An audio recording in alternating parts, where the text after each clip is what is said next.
আসসালামু আলাইকুম। অনরা কেন আছেন?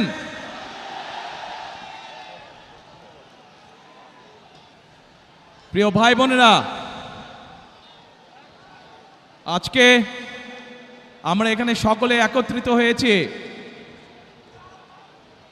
একটি লক্ষ্যকে সামনে রেখে, অর্থাৎ একটি পরিবর্তনকে সামনে রেখে আমরা সকলে একত্রিত হয়েছি। এই সেই চট্টগ্রামের পুণ্যভূমি, যেখান থেকে শহীদ রাষ্ট্রপতি জিয়াউর রহমান 1971 সালের স্বাধীনতার ঘোষণা দিয়েছিলেন।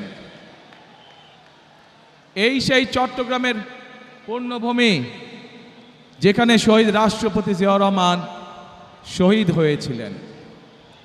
প্রিয় ভাই বোনেরা,